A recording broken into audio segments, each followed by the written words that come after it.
Y en nuestra entrevista en Democracia le damos la bienvenida a Pablo Cabrera, abogado, diplomático, analista internacional. ¿Cómo estás, Pablo? Muchísimas gracias por venir a conversar conmigo. Mucho gusto, gracias por la invitación. Bueno, conoce las relaciones exteriores de nuestro país por dentro, desde bastante joven. Estuviste en la Cancillería del presidente Salvador Allende, cuando Clodomiro Almeida era el titular, ¿cierto? Sí, entré en la época de Frei Montalva yo, al Imagínate. final. Alcancé a ser secretario del canciller de Gabriel Valdés en el gabinete, y ahí vino el gobierno del presidente Allende y conocí, pues, obviamente, al canciller Almeida. Y después del retorno a la democracia asumiste, digamos, distintas labores. Fuiste subsecretario de Marina en el Ministerio de Defensa, pero también fuiste embajador en China, en la Santa Sede, en Rusia y Reino Unido, entre otras destinaciones, ¿no? Sí, y algunos concurrentes. También fui director de la Academia Diplomática.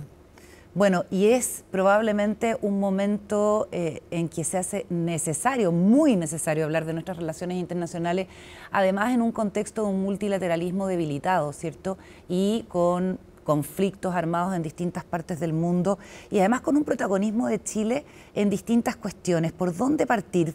Hemos tenido meses de desencuentros con el embajador de Israel en Chile, me refiero al gobierno, acusaciones de que en nuestro territorio actúa Hezbollah, tensiones importantes con el régimen de Nicolás Maduro que tienen que ver con la agenda de seguridad y esta crisis migratoria y de frontera. ¿Por dónde te gustaría empezar a priorizar, digamos, qué es lo que te parece más amenazante desde el punto de vista de las relaciones internacionales si es que pensamos en nuestra democracia, Pablo? Lo primero diría yo que el cambio de escenario que no ha sido muy asumido, pareciera ser como que la mayoría de la gente todavía sigue viviendo en el siglo XX, sin asumir los desafíos del siglo XXI, lo que ha cambiado el trabajo y el valor o la influencia de las instituciones tradicionales, en las que se incluye la diplomacia, por cierto.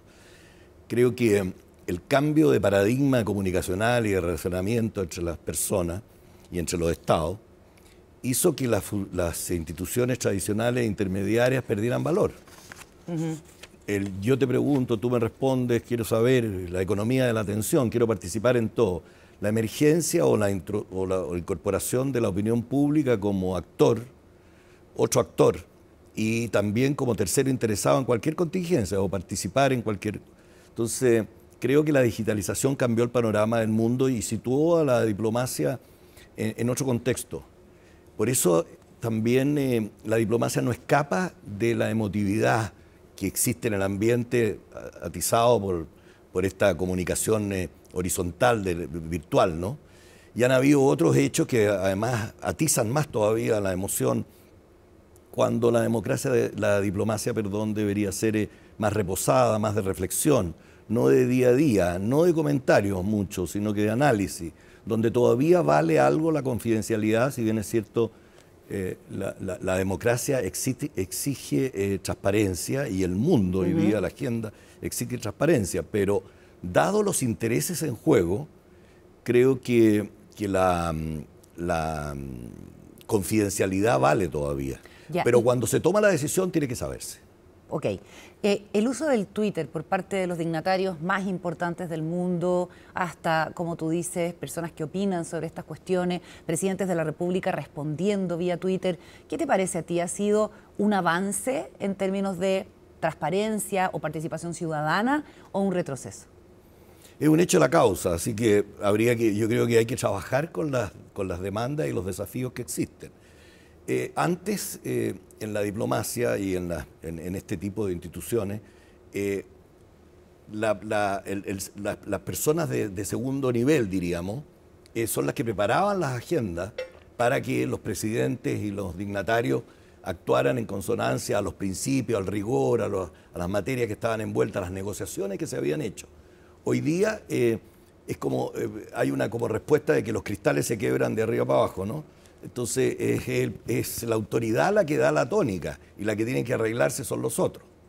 Pero eso también está muy determinado por quién ejerce el poder, si es un poder colectivo, un poder individual, o depende de cuáles son las culturas, ¿no? Porque la cultura occidental no tiene el mismo, la concepción del poder no es el mismo que la cultura oriental. Entonces, en un mundo digitalizado, donde se encogió el mapamundi, todo está al alcance de la mano, lo inhóspito parece hóspito, lo lejano parece cercano, entonces se cambiaron como las reglas, ¿no?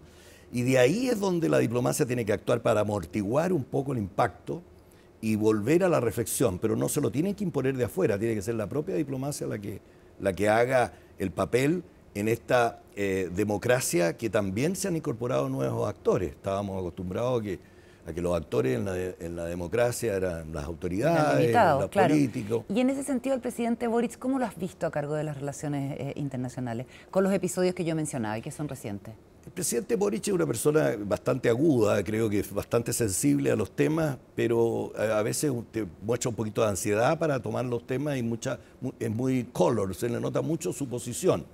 Y creo que en la diplomacia la distancia a la contingencia es necesaria para que sea eficaz, para que sea creíble, para que sea eficiente. Ya. Creo que no conviene estar en la contingencia, porque se muestra mucho la posición de uno, entonces eso desbarata cualquier análisis o cualquier respaldo que haya tenido para tomar una decisión, ¿no es cierto? Ya, pero como contraargumento uno podría decir, cuando vivíamos en dictadura, por Dios que era importante el apoyo que daban otros países, no necesariamente rompiendo relaciones, pero sí haciendo llamamientos, derechamente, digamos, interpelando a Augusto Pinochet. Digamos, es que eso se puede uno seguir siente haciendo. que no se está solo. No, pero eso se puede seguir haciendo. Yo creo que hay veces que a veces se confunde. Yo creo que a veces se cree que se parte de cero, ¿no? La diplomacia es histórica, es tradicional, la historia cuenta mucho en la diplomacia. Sin historia no hay relato. Entonces el país no tiene relato. Y hay gente que a veces mira la historia con desdén, la mira y dice, no, la historia no, porque me va a complicar. Es como cuando yo te decía que quedarse en el siglo XX, no quiero yo aprender las nuevas tecnologías y no me innoven, porque innovar significa cambiar el curso de los acontecimientos y la manera de actuar, ¿no? Por eso el ADN del innovador es muy atinente al ADN del diplomático. Porque lo que pasa es que cambió el producto. El ADN del innovador primero tiene que conocer el producto para poder mover el statu quo y poder, ¿qué es lo que voy a hacer con el producto? Venderlo, promoverlo. Entonces, el producto hoy día es el mundo. Ya. No es solo el país. Pero sí hay un presidente que tiene la convicción de que en Gaza hay un genocidio.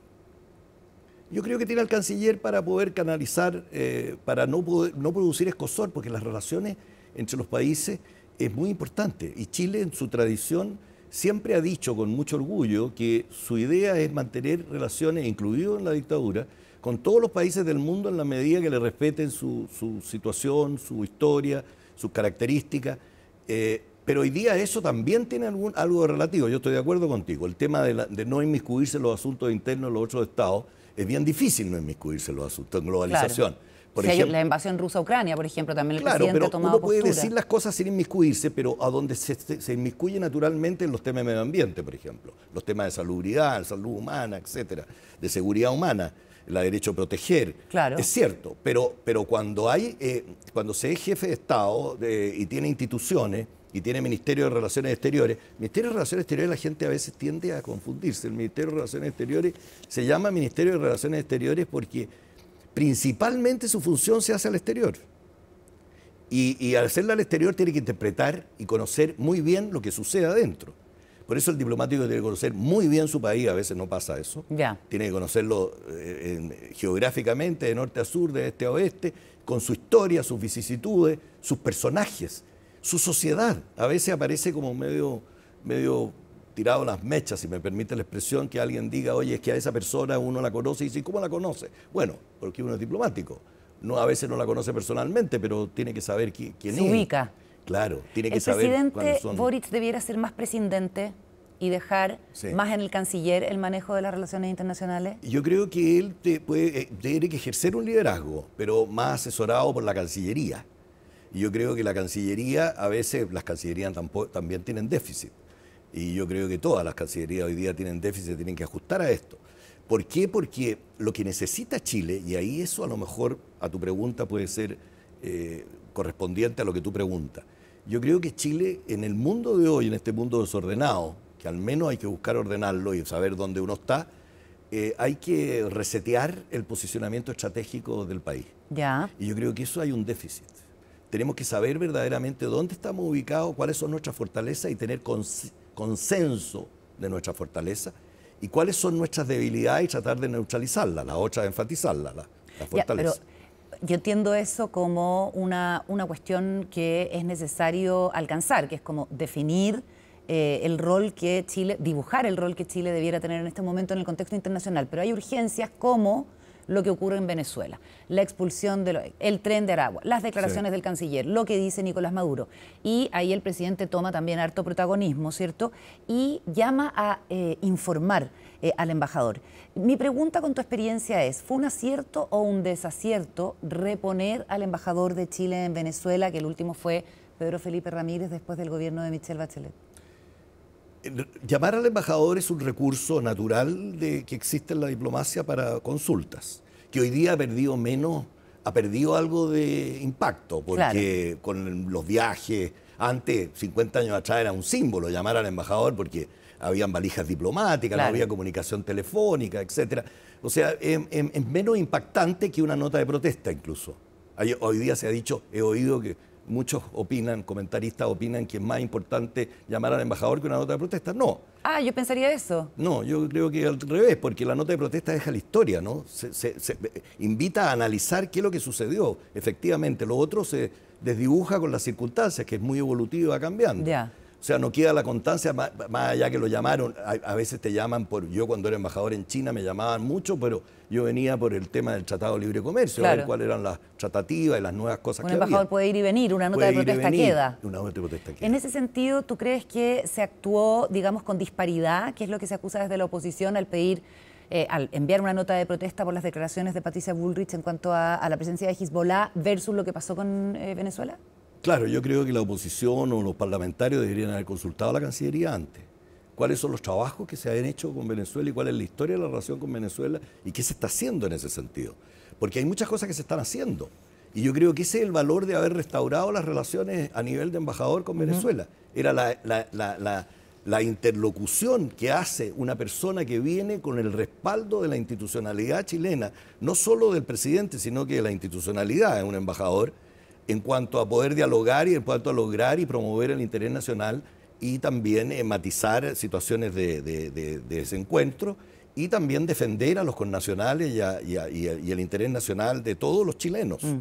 Entonces, hoy día el interés también, hay nuevos actores, hay nuevos temas. Antes eran solo los temas de la soberanía y los temas de los recursos naturales y la integración física, el movimiento de las personas. Hoy día pasa desde la astronomía, pasando a la seguridad alimentaria y la salubridad pública, son temas también de la diplomacia. Entonces, comentar inmediatamente una situación, lo del tren de Aragua es muy serio, es una vulneración de soberanía, en este caso, si es que se ha cometido este asesinato al exmilitar. Amerita que el embajador venga, que converse cuáles son sus contactos allá, qué es lo que ha sabido y qué es lo que ha recabado, y poderlo hacer más allá de la diferencia, porque la pantalla a veces puede tener hasta torpedos, ¿no? Uno puede conversar un poquito más. Yo creo que la presencial en diplomacia es esencial cuando las habilidades blandas de las personas cuentan, ¿no?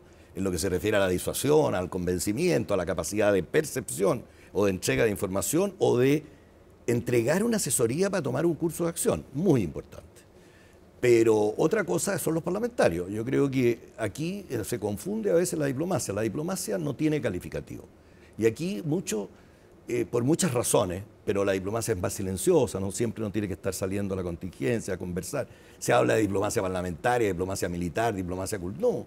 No, esos son parte del árbol de la diplomacia. La diplomacia es un árbol muy añoso, donde el tronco es la Cancillería. Y en lo elemental, ¿por qué es importante para la democracia la diplomacia? Bueno, porque la diplomacia hoy día, más todavía.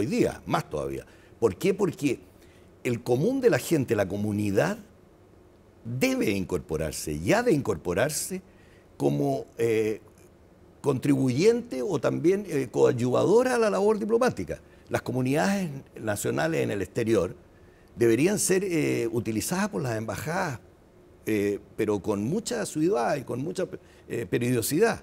Deberían ser parte de la embajada, pero no de toma de decisiones, como estaba hablando yo de lo de la opinión pública. Uno no puede actuar en diplomacia, menos en Cancillería, al ritmo del periodismo, por ejemplo. El periodismo a veces es quién tuvo más clic.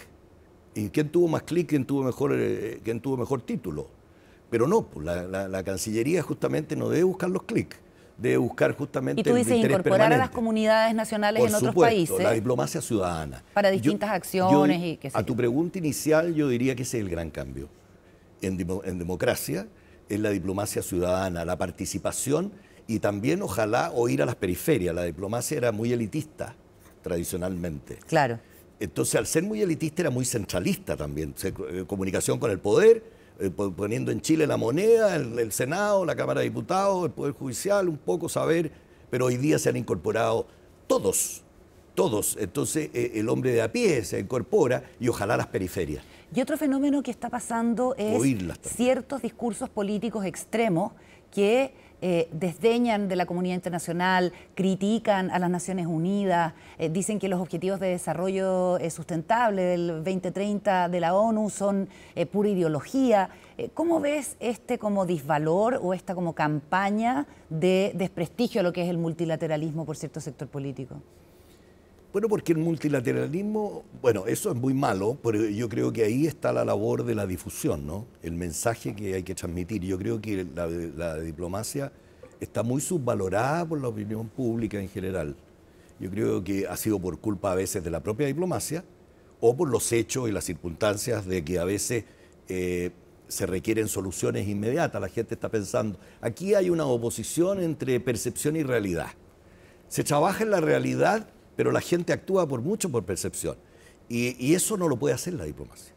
Entonces tú dices, de repente la opinión pública considera que esto se pierde el tiempo, se pierde plata, sí, ese tipo de consideraciones. No, plata no se pierde porque tiene poca. La diplomacia siempre ha tenido poca plata y es uno de los déficits para que el país responda a lo que verdaderamente es. Chile es un país que tiene, yo he participado estas últimas 2 semanas, he estado en situaciones donde he oído muchos extranjeros, en el marco de CESCO, en el marco de reuniones de cámaras de comercio de Italia, América Latina, he estado participando, y la imagen de Chile es muy buena. La imagen de Chile en cuanto a su institucionalidad sigue siendo buena, más allá de los percances y las anécdotas y las circunstancias a veces que van disminuyendo la imagen en alguna cosa. Pero lo que pasa es que tuvimos una época que fuimos llenando este neumático de tractor, que para llegar a ser duro se demora, ¿no? Y también para que se note desinflado también pasa mucho tiempo. Claro. Hay otros países que lo están llenando, entonces están más rápido que lo que ya hicimos nosotros. Ese es un valor, y la diplomacia ha prestado una contribución a eso, a la imagen de Chile, a la participación de Chile, a la difusión de Chile. Pero a veces la diplomacia es como que lo consideran como unos empleados, por culpa de algunos diplomáticos, no de todos, pero como algunos empleados, eso es la pega, nosotros somos los políticos, los que tenemos las ideas, los que podemos sentir el pulso de la política y el pulso de los políticos del otro lado. Y no es así, la diplomacia no es así porque tiene que tener justamente distanciarse de la contingencia. Distancia. Lo último, porque se nos acaba el tiempo, tú fuiste embajador en China, es un país que conoces bien, y lo que vemos de China es que es el gigante comercial por excelencia, nuestro principal socio comercial, por cierto, pero que a veces actúa de manera abusiva, ¿cierto?, dentro de las reglas del comercio internacional. Y como que nadie se quiere meter con China por razones obvias. Algo de eso hemos visto en el tema de las salvaguardas, del acero, del dumping, en fin. ¿Cómo lo analizas tú por la importancia estratégica que tiene para Chile? Qué buena pregunta, porque antes todos querían meterse con China. Incorporar a China a la Organización Mundial de Comercio fue una tarea titánica, en la cual Chile tuvo una participación enorme porque fue el primer país de América Latina que votó a favor del ingreso de China a la Organización Mundial de Comercio. Porque tenemos relaciones muy antiguas, el primer país de América del Latina. Sur. De América del Sur. Yo digo no meterse con China en términos de no cuestionar a China. Yo creo que el tema de China es justamente eso. Lo que pasa es que aquí hoy día la agenda ya no es solo los derechos humanos y la democracia, que son muy importantes y no hay que relativizarlos. Al contrario, son puntos señeros de nuestra acción incluso, de nuestro país. Nosotros somos un país de Occidente, tributario de Occidente, y participamos en la agenda y hemos contribuido a la agenda.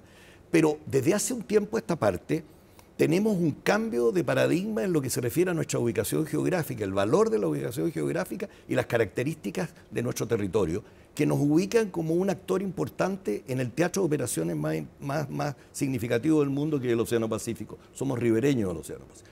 En buena hora y bienvenida a buenas relaciones con China. Eso no significa que nos vamos a transformar en pro-chino o menos chino.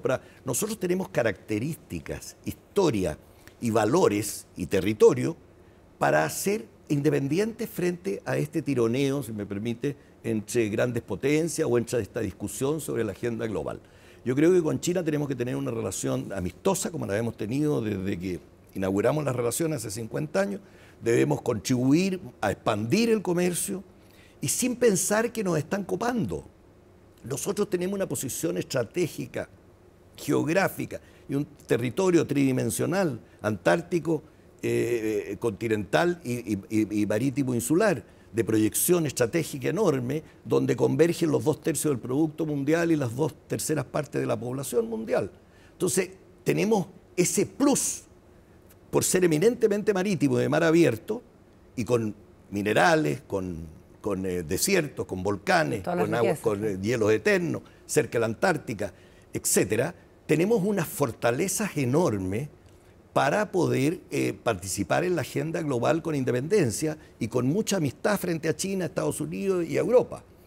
Esa es la gracia que tenemos, esa es la reflexión. O sea, ¿tenemos algún margen de negociación en cuestiones más peliagudas? Por supuesto, y tenemos la capacidad de elegir a nuestros amigos.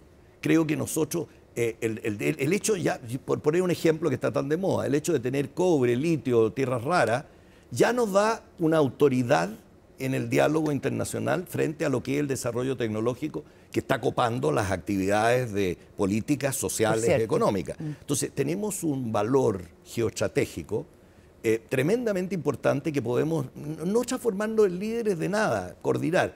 Y con China, a tu pregunta, yo creo que nosotros pedimos ser miembros de la nueva franja de la ruta. Y yo creo que por la ubicación geográfica que te estoy explicando, cualquiera sea la conformación de la franja de la ruta, cualquiera sea la relación de China con otros sectores del acontecer, dada nuestra calidad y la capacidad de ser independiente, vamos a ser siempre un anillo del cinturón. Podemos estar más cerca de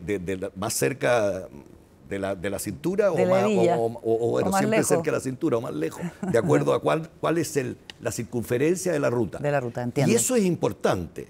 Pero eso no significa que nuestra relación con Europa es una relación histórica, estratégica y que desde el punto de vista territorial y de ubicación tiene mucha significación.